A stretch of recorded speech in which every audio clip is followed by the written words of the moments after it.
चेहरे पर चोटों के निशान, उलझे हुए बाल, बेतरतीब दाढ़ी, फटे हुए वस्त्र, मजबूत शरीर। और जब ऐसा होता है ना, तब आंखों में तेज होता है। चौखट को लांघने की कोशिश करो तो पता चलेगा कि कितनी स्वतंत्रता है। ऐरी गैरी चीजों को भाव नहीं देना, ऐरे गैरों को मुंह नहीं लगाना। प्रेम अगर होगा ना सचमुच, तो वो एक चुनौती की तरह होता है, एक ललकार की तरह होता है, लोरी की तरह नहीं होता। शामियाने की कुर्सी और सिंहासन में अंतर होता है। सिंहासन शर्त रखता है, मुझ पर सिर्फ राजा बैठेगा। उनके तो चेहरे पे गर्जना है। ऐसे थोड़ी कि उन्होंने तिनका दिखा दिया होगा तो रावण पीछे हट गया। रावण तिनके से तो नहीं पीछे हटने वाला था। तेज कुछ ऐसा था कि थर्रा गया था रावण, पीछे हटा था। जो असली बात हुई होगी वो समझो।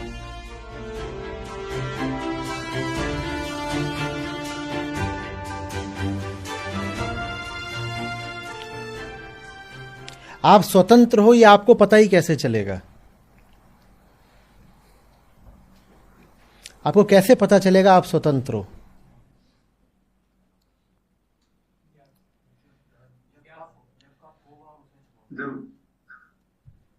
आपका दिल कितना स्वतंत्र है बीमारी से, उसके लिए एक चीज कराते हैं, उसको बोलते हैं स्ट्रेस ईसीजी।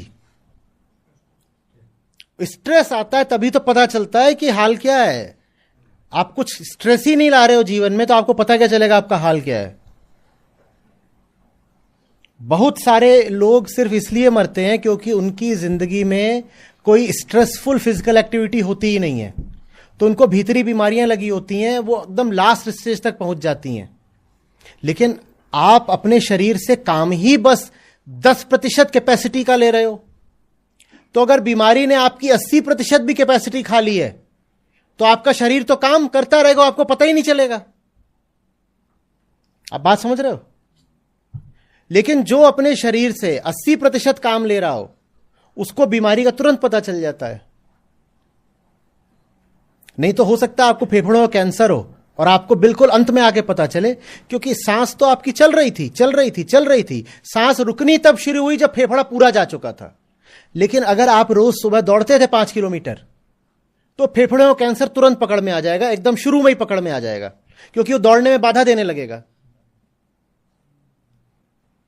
आप कितने स्वतंत्र हो? स्वतंत्र से मैं यहां पर स्वास्थ्य को, स्वस्थ होने को समानार्थी ले रहा हूं।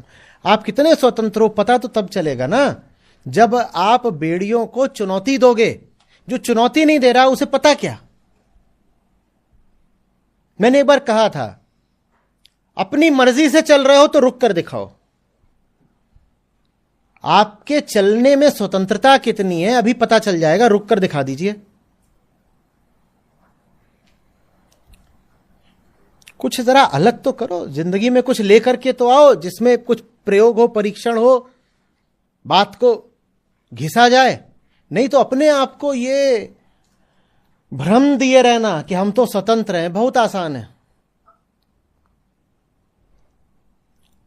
जेल में कैदी है, वो भी अगर जेल के सब नियमों का पालन कर रहा है तो स्वतंत्र ही तो है। कौन उसको रोकने टोकने आता है? बल्कि अच्छे व्यवहार के लिए बहुत कैदियों को तो प्रशंसा मिल जाती है। जेल का कैदी भी बहुत स्वतंत्र अपने आप को मान सकता है अगर वो सब कुछ वही करे जो जेल वाले चाहते हैं। आपको कैसे पता आप स्वतंत्र हो? कभी कुछ नियम कायदे तोड़ के भी तो दिखाओ। जब तोड़ने लगोगे बेटा तो पता चलेगा कि ये तो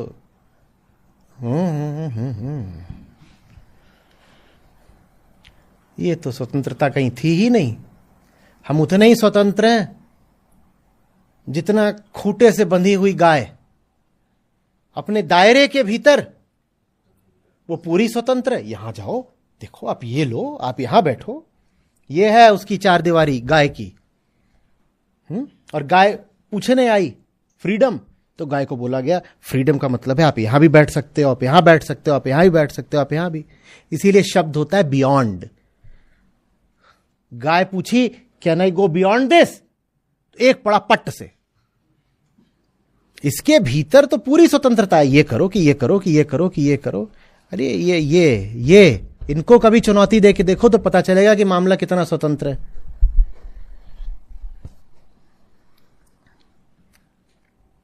विशेषकर महिलाओं के लिए मैं हेनरिक इब्सन का डॉल्स हाउस इसीलिए बोलता हूं पढ़ने को। जब तक आप अपने दायरे के भीतर हैं, आप ऐसे ही रहोगे जैसे आप वाह वाह वाह बहुत बढ़िया, आजाद भी हैं और एप्पल ऑफ एवरीबडीज आई, ये बहुत बढ़िया बहुत बढ़िया। जिस दिन थोड़ा वो चौखट को लांघने की कोशिश करो तो पता चलेगा कि कितनी स्वतंत्रता है।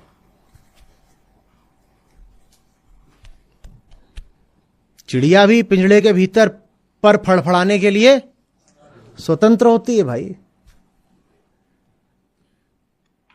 बियॉन्ड ये शब्द है, बियॉन्ड, अतीत, आगे आगे। सबसे सुंदर शब्द है ये, बियॉन्ड। बियॉन्ड कुछ दिखे पूछो व्हाट्स, इसी से प्यार होना चाहिए। कुछ सामने आए, जितना अच्छा हो वो, उससे पूछो इससे और अच्छा क्या है। यही आत्मा की तलाश है। आत्मा की तलाश का मतलब ही होता है जो सामने है उस पे नहीं अटकना है, पूछो इससे और अच्छा क्या है। This is good, now what lies beyond this.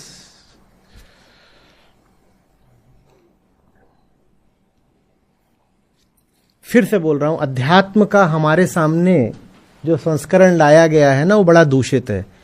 कुछ बातें जो हमें बोल दी जाती हैं, उदाहरण के लिए एक्सेप्ट व्हाट इज, ये सब अध्यात्म के बिल्कुल विपरीत बातें हैं। अध्यात्म का तो मतलब ही होता है कि नेवर नेवर एक्सेप्ट, क्योंकि जो है वो तो आपको पता है ना, आपकी ही दूषित अवस्था की छाया मात्र है। आपने उसको अगर स्वीकार कर लिया तो माने अपने दूषित हालत को स्वीकार कर लिया, नहीं। निरंतर नकार, नकार हो ही नहीं सकता अगर जो सामने है जैसी अपनी स्थिति है उसको ही स्वीकार कर लिया तो। ऋषि सब स्वीकार कर लेते तो नीति नीति कौन करने आता? फिर तो कहते जो है वही ठीक पाए, नीति नीति काटना गाय के लिए।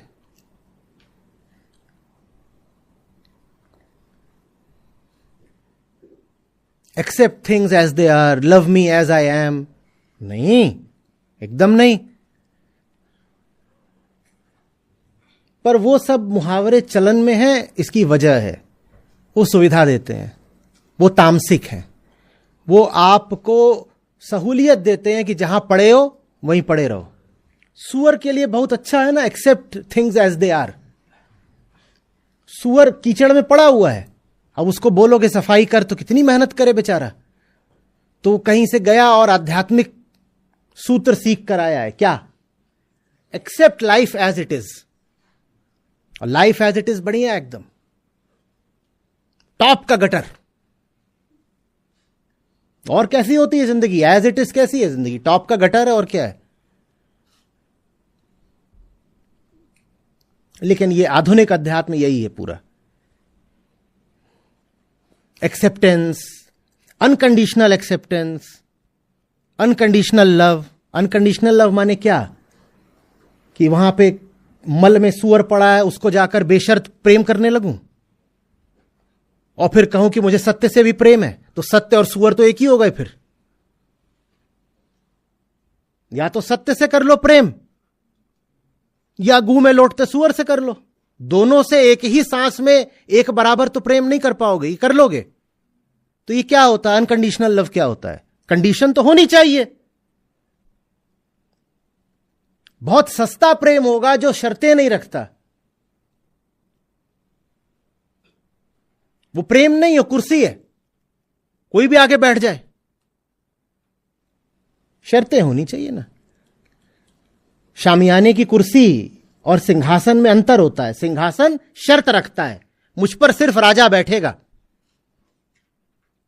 और प्लेटफॉर्म की कुर्सी, रेलवे प्लेटफॉर्म, वो कोई शर्त नहीं रखती। शर्त तो होनी चाहिए, नहीं तो राजा फिर कभी जीवन में आएगा भी नहीं आपके। राजा सिंहासन पर ही मिलता है ना, प्लेटफॉर्म वाली कुर्सी पे तो मिलता भी नहीं। जो शर्त नहीं रखेगा उसको फिर वही मिलेगा, जनरल प्लेटफॉर्म, कोई भी आगे बैठता रहेगा।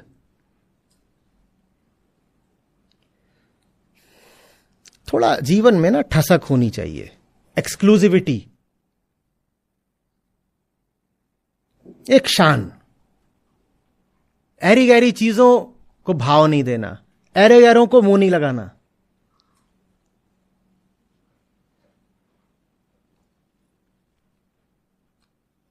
तू क्यों है ऐरा गैरा? मैं तेरा अपमान नहीं कर रहा हूं, मैं तुझे प्रेरणा दे रहा हूं, क्योंकि मुझे पता है तू भी वही संभावना रखता है जो किसी ऊंचे से ऊंचे व्यक्ति में है। तू अपनी संभावना क्यों नहीं साकार कर रहा? और जिस दिन तक तू अपनी संभावना नहीं साकार करता, उस दिन तक मैं तुझे नहीं स्वीकार करता।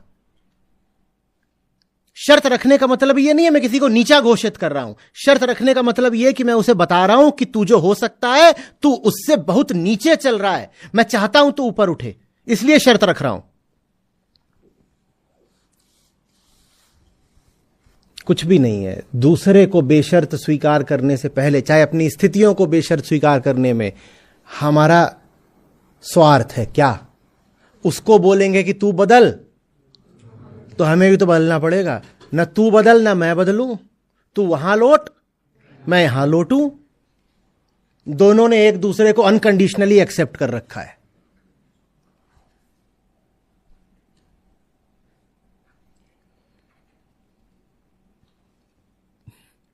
प्रेम अगर होगा ना सचमुच, तो वो एक चुनौती की तरह होता है, एक ललकार की तरह होता है, लोरी की तरह नहीं होता। हमारा प्रेम नशीली लोरी होता है, कोई जग रहा हो उसको भी सुला दे, और बड़े हम खुश होते हैं कि देखो क्या मीठी लोरी है, एकदम सो जाते हैं हम।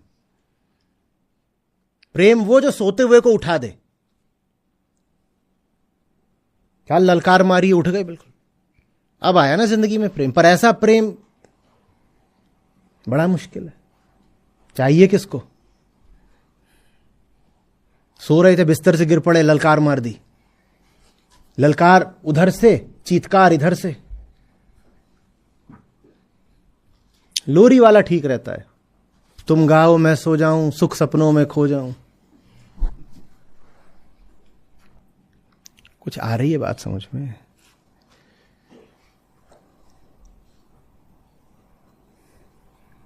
या फालतू ही महान लोगों का उत्सव मनाना है बिना खुद महान बने?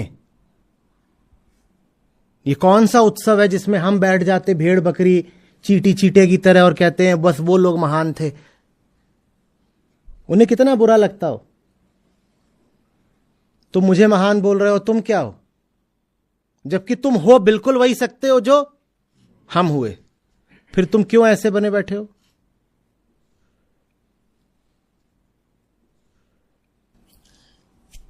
जब जीवन को चुनौती दिए बिना स्वयं को स्वतंत्र मान लिया जाता है, तो वो अध्यात्म नहीं पलायन कहलाता है। पलायन में आप भोग नहीं रहे होते हो क्योंकि भोगने की आपकी औकात ही नहीं है। और अध्यात्म में आप में पूरी क्षमता होती है, जीवन की हर चुनौती से संघर्ष को आप तैयार हो। आप जीते हो, आप जीतते हो, और जीतने के बाद कहते हो नहीं भोगना। दोनों चीजों में बहुत अंतर है ना। एक इसलिए नहीं भोग रहा क्योंकि उसके भोगने की कभी बारी ही नहीं आई, और एक इसलिए नहीं भोग रहा क्योंकि उसे भोगने की जरूरत नहीं है। एक नहीं भोग रहा क्योंकि भोगने की पात्रता नहीं है, योग्यता नहीं है, और दूसरा नहीं भोग रहा क्योंकि उसे भोगने की जरूरत नहीं है। कह रहा है बाहर 6 फुट की चीज है, भीतर 6.5 फुट की चीज है, काय को भोगूं? और अध्यात्म ने बहुत आकर्षित किया है ऐसों को,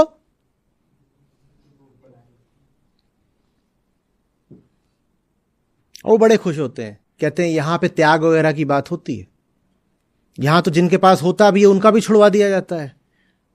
हमारे लिए सुविधा है, हमारे पास तो कुछ है ही नहीं, तो ये जगह हमारी है, सत्संग वगैरह में चलो बैठते हैं।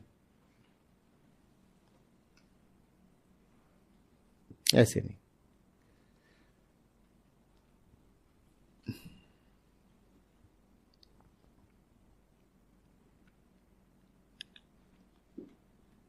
विजेताओं का क्षेत्र है, अर्जुन और कृष्ण है, तब गीता है।